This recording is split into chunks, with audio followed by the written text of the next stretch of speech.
Dear students, आज हम food and nutrition के अंदर बात करेंगे सुपोषण और कुपोषण के बारे में। पहले तो यहाँ हम बता दें कि सु और कुपोषण ये दोनों पोषण की ऐसी स्थितियाँ हैं जो हमारे खान पान से संबंधित होती है। यदि हम हमारे शरीर के अनुरूप आहार ग्रहण करते हैं, अच्छा आहार खाते हैं, आवश्यकताएं हमारी शरीर की पूरी होती है, तो हमारा जो शरीर है वो पौष्टिक होता है, स्वस्थ होता है और मानसिक रूप से भी और शारीरिक रूप से भी स्वस्थ होता है। ऐसे कंडीशन जब हमारा शरीर स्वस्थ होता है मानसिक और शारीरिक रूप से, तो हम ये कहते हैं कि उसका जो पोषण स्तर है वो अच्छा है। यानी वो जो कंडीशन है वो कहलाती है सुपोषण। यानी सु का मतलब होता है अच्छा पोषण और कुपोषण का मतलब होता है जब हमारी जो वो स्थिति जिसमें स्वास्थ्य में गिरावट आती है, उसमें कोई भी कंडीशन हो सकती है। कु का मतलब बुरा पोषण जिसे हम कह सकते हैं, जिसमें कोई भी कंडीशन हो सकती है। यानी आवश्यकता से अगर हम आहार कम ग्रहण करते हैं या हमारे आहार में किसी भी चीज़ की कमी हो जाती है, कोई भी पौष्टिक तत्व की कमी हो जाती है, या हमारे आहार में किसी भी पौष्टिक तत्व की अधिकता हो जाती है, तो हम ये कहते हैं कि कुपोषण की स्थिति डेवलप हो जाती है। इसका मतलब है कि अगर हम संतुलित आहार लेते हैं तो व्यक्ति सुपोषण की स्थिति में होता है, यानी अच्छे पोषण की स्थिति में होता है, उसका मानसिक स्वास्थ्य अच्छा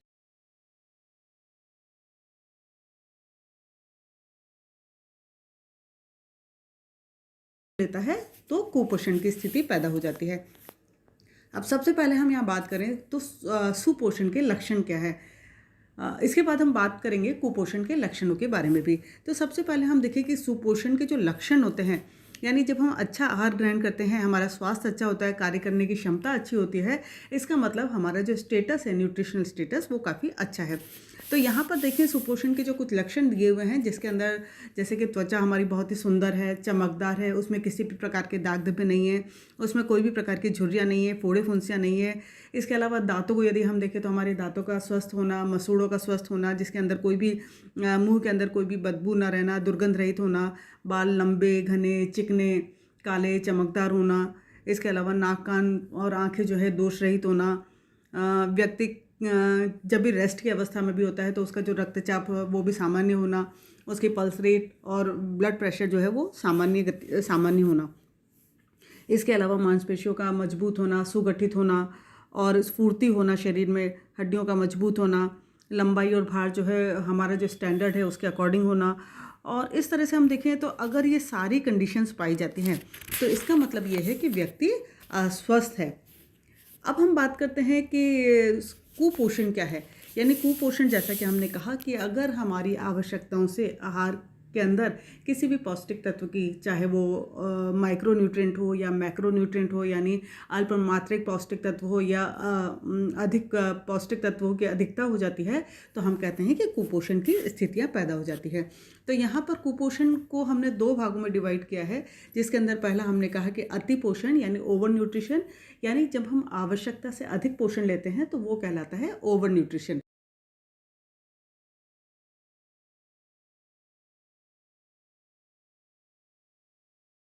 वाली जो प्रॉब्लम्स है वो प्रॉब्लम्स काफ़ी ज़्यादा आ रही है। यानी जब हम ज़्यादा आहार ग्रहण करते हैं, जिसके अंदर यहाँ पर हमने दिया है कि अतिभार का होना यानी वेट का बढ़ जाना, इसके अलावा मोटापा का होना, हृदय रोग होना, विटामिन ए की अधिकता होना, विटामिन डी की अधिकता होना, यकृत रोग, गुर्दे के रोग, ये सारे जो रोग होते हैं वो न्यूट्रिएंट्स की अधिकता के कारण उत्पन्न होते हैं। इसी तरह से अल्प पोषण यानी अंडर न्यूट्रिशन वो होता है जिसके अंदर भोजन में किसी न किसी पौष्टिक पदार्थ की कमी हो जाती है, जिसके कारण उसमें कई प्रकार के रोग उत्पन्न हो जाते हैं। जैसे हमने कहा कि अगर प्रोटीन कैलोरी की कमी हो जाती है, प्रोटीन की कमी हो जाती है, तो क्वाशियोकोर और मरासमस रोग हो जाते हैं, यानी प्रोटीन पीसीएम जिसे कहा जाता है, प्रोटीन ऊर्जा कुपोषण जिसे कहा जाता है। इसके अलावा अगर बी की कमी है तो बैरी हो जाता है, विटामिन बी की कमी से विटामिन सी की कमी है तो स्कर्वी रोग हो जाता है। तो इस तरह से यहाँ पर हमने विभिन्न प्रकार के रोग जो दिखाई दे रहे हैं, जैसे स्कर्वी है, बैरी है, अंधता है, गॉइटर है, घेंगा रोग है जिसे हम कह सकते हैं, पेलेग्रा है, आदि जो है वो बहुत सारे पौष्टिक पदार्थों की कमी के कारण उत्पन्न हो जाते हैं। अब हम बात करते हैं कुपोषण के कारण क्या है, क्योंकि हमारे देश में कुपोषण जो है गरीबी के कारण बहुत ज़्यादा है और स्पेशली जो डेवलपिंग बच्चे हैं, जो डेवलप हो रहे हैं बच्चे, उनके अंदर कुपोषण, वे बहुत ही ज़्यादा कुपोषण का शिकार हो रहे हैं। इसके अलावा गर्भवती महिलाएं के अंदर भी कुपोषण बहुत ही ज़्यादा मात्रा में आज हमारे देश में पाया जा रहा है। तो उन गर्भवती महिलाओं के अंदर, इवन किशोरावस्था जो बालिकाएं हैं, उसके अंदर भी कुपोषण का शिकार वो काफ़ी ज़्यादा हैं। तो उसके जो मुख्य कारण हैं, जिसके अंदर हमने कहा कि गरीबी है, जैसे अज्ञानता है, जनसंख्या वृद्धि उसका कारण हो सकती है, प्रोडक्शन, जो फूड प्रोडक्शन है उससे रिलेटेड कारक हो सकते हैं,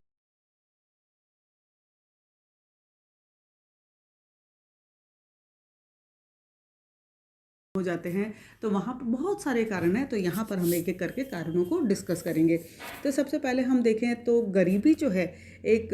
बहुत ही बड़ा कारण है, क्योंकि हमारे देश में बहुत ज़्यादा जनसंख्या जो है वो गरीबी रेखा के नीचे आती है। तो जब गरीबी की रेखा के नीचे आती है तो उनके अंदर इतनी परचेसिंग पावर नहीं होती है कि वो अच्छा भोजन ग्रहण कर सके, जिसके कारण से उनके अंदर किसी न किसी प्रकार की न्यूट्रिएंट की कमी आ जाती है। इसके अलावा दूसरा जो कारण होता है अज्ञानता, यानी गरीबी तो है ही है, लेकिन कई बार ऐसा होता है कि अवेलेबल तो होता है फूड, लेकिन उस फूड को हम, क्योंकि इग्नोरेंस है, अज्ञानता है, उसके कारण से उस फूड को हम कंज्यूम नहीं कर पाते। जैसे जो सस्ते भोज्य पदार्थ होते हैं, जैसे हमने कहा कि जो इस तरह के भोज्य, जैसे मान लो हरी सब्जियां हैं। अब हरी सब्जियां और सस्ते फल जो होते हैं बहुत ही न्यूट्रिशियस होते हैं, बहुत, जैसे हरी सब्जियां हैं उनके अंदर आयरन की मात्रा बहुत अधिक होती है। लेकिन आजकल ये देखा जा रहा है कि हरी सब्जियों का उपयोग धीरे धीरे जो है काफ़ी कम किया जाने लगा है। लोग उसको, या जो स्पेशली लड़कियों के अंदर देखा जाता है, जब आयरन की कमी होती है तो उनसे ये पूछा जाता है कि आप लोग हरी सब्जियां कितने वीक में कितने दिन खाते हैं, तो कईयों का जवाब होता है कि हम लोग हरी सब्जियां नहीं खाते, क्योंकि हरी सब्जियां जो है वो हमारे खाने लायक नहीं है। तो पता होने के बावजूद भी, यानी पता नहीं करना चाहते हैं, इग्नोरेंस होती है, उसके कारण से उनका उपयोग नहीं किया जाता। तो इसका मतलब ये है कि अवेलेबल तो था, लेकिन इग्नोरेंस के कारण उस चीज़ को काम में नहीं लिया जाता। तो ये समस्या जब और भी ज़्यादा गंभीर हो जाती है तो कुपोषण के भयावह परिणाम भी देखने को मिलते हैं। और आजकल ये देखा जा रहा है कि वाकई में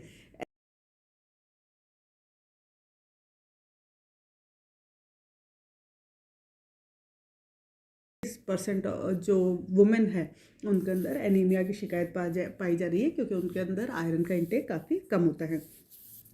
इसके अलावा जो तीसरा कारण है, जिसके अंदर कह सकते हैं कि पॉपुलेशन का वृद्धि जो है, यानी जनसंख्या वृद्धि, तो यहाँ पर हम देखें कि जो कुपोषण की एक बहुत बड़ा कारण है कि जनसंख्या वृद्धि होना। तो हमारे देश में जितनी जनसंख्या है उसके हिसाब से प्रोडक्शन जो है वो नहीं हो रहा है, जिसके कारण से जो प्रति व्यक्ति अवेलेबल होना चाहिए वो अवेलेबिलिटी भी काफ़ी कम है। इसके अलावा भारत में जो मातृ शिशु मृत्यु दर अधिक है, वहाँ माताएं अशिक्षित भी है,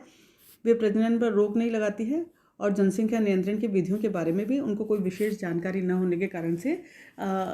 इस पर जो जनसंख्या वृद्धि है वो नहीं रुक पा रही है। इसके अलावा शिक्षा का अभाव हो सकता है, यानी अशिक्षित व्यक्ति में सोचने समझने विचार करने की क्षमता, कल्पना करने की क्षमता कंपेयर करें तो थोड़ी सी शायद कई बार कम भी होती है, जिसके कारण वो सोच नहीं पाते कि कौन से भोज्य पदार्थों को, कौन कौन से पौष्टिक तत्व विद्यमान हैं जिनके कारण से जिनका उपयोग किया जाना चाहिए, बहुत सारी चीज़ों में कहाँ उपयोग किया जाना चाहिए। बेरोजगारी कुपोषण का एक बहुत बड़ा कारण है। जब बेरोजगारी होती है तो गरीबी अपने आप ही होती है, जिसके कारण से व्यक्ति परचेजिंग पावर कम हो जाती है। भोजन की अपर्याप्त आपूर्ति, यानी भोजन कई बार अवेलेबल नहीं होता, जिसका कारण हो सकता है कि बढ़ती हुई जनसंख्या हो सकती है, सिंचाई की सुविधाओं में कमी हो सकती है, तो अवेलेबिलिटी नहीं होती है। उत्तम खाद बीज की कमी के कारण भी प्रोडक्शन सही से नहीं हो पाता। उचित और पर्याप्त तकनीक की कमी होने के कारण, मानव संसाधन अवेलेबल नहीं होने के कारण, तो ये जो सारे कारण हैं जिसके कारण से कई बार भोजन की जो आपूर्ति है वो पर्याप्त मात्रा में नहीं हो पाती है। इसके अलावा मानव संसाधन जो है, जिसमें अनाज, जैसे कहा है कि अनाज का उत्पादन के लिए मानव संसाधनों की भी आवश्यकता होती है। कृषि के लिए किसानों का स्वास्थ्य का उत्तम होना भी ज़रूरी है, परंतु अधिकांश भारतीय किसान जो है गरीब है, अस्वस्थ है, कमज़ोर है, निःशक्त होते हैं, और कमज़ोर और अस्वस्थ और निर्बल लोगों से अधिक शारीरिक श्रम की अपेक्षा काम तो बहुत ज़्यादा करते हैं, लेकिन उनका जो खान पान होता है वो उनके अकॉर्डिंग उनको अवेलेबल नहीं हो पाता। इसके अलावा भंडारण की सुविधा जो है वो अवेलेबल नहीं हो पाती है। प्रोडक्शन बहुत ज़्यादा हो जाता है, लेकिन कई बार ऐसा होता है कि देखा भी गया है कि कई जगह भंडारण की सुविधा ना होने के कारण जो भोजन होता है, वो अनाज जो होता है वो वेस्ट हो जाता है। इसके अलावा परिवहन में कमी होना, यानी ट्रांसपोर्टेशन नहीं हो पाता। प्रोडक्शन है लेकिन ट्रांसपोर्टेशन नहीं है, तो वहीं पड़ा पड़ा ख़राब हो जाता है। वितरण नीतियाँ जो होती है कई बार उसमें प्रॉब्लम होती है। इसके अलावा भोज्य पदार्थों में मिलावट होना, जब भोज्य पदार्थों में मिलावट होती है जिसके कारण से भोजन की जो क्वालिटी है वो रिड्यूस हो जाती है, कमज़ोर हो जाती है, जिसके कारण से जो भोजन खाया जाता है, जैसे कई बार देखा है मसाले वगैरह हैं, मसालों के अंदर बहुत ज़्यादा मिलावट देखी जाती है। घी के अंदर कई बार मिलावट बहुत ज़्यादा पकड़ में आती है। तो ये जब मिलावट ज़्यादा होती है, जैसे घी में देखा जाता है कि आलू को उबाल करके मिला लिया जाता है, दूध के अंदर मिला लिया जाता है, तो जब मिलावट होती है और वो वाला भोजन ग्रहण किया जाता है तो अपना पौष्टिक तत्वों की कमी हो जाती है। इसके अलावा जो भोजन संबंधी आदतें हैं, यानी जिसे कह सकते हैं फूड रिलेटेड फैडिज्म जो है, उसके कारण से भी कई बार ऐसा होता है कि महिलाएं, स्पेशली महिलाएं जो है वो कुपोषण का शिकार हो जाती है। इसके अंदर महिलाएं तो होती है, साथ में कई बार बालक वगैरह जो होते हैं जिनकी मान लो ग्रोइंग एज है, लेकिन ये कहा जाता है कि नहीं हम इस धर्म के हैं या हमारा ये रूल है कि हम लोग इस तरह की चीज़ें नहीं खाएंगे, तो उसके कारण से अवेलेबिलिटी कम हो जाती है। जैसे कई लोग काफ़ी कट्टर शाकाहारी होते हैं जो कई बार दूध तक का सेवन नहीं करते हैं, क्योंकि वो दूध को भी मांसाहारी के अंदर मानते हैं। तो उसके कारण से क्या है कि जो दूध के अंदर उपस्थित पौष्टिक तत्व हैं वो भी उनको अवेलेबल नहीं हो पाते। इसके अलावा कई बार ये कहा जाता है कि जैसे बथुआ है, जामुन है, पालक है, गर्भिणी को नहीं देना चाहिए। इवन पपीते का सेवन उनको नहीं कराया जाता है, क्योंकि ये कहा जाता है कि इनको करने से कई बार जब गर्भ शिशु है उसके शरीर पर घने बाल उग जाएंगे और उनका रंग भी काला हो जाएगा, और पपीता खाने से उनको अबॉर्शन की शिकायत हो सकती है। तो इस तरह की जो भ्रांतियाँ हैं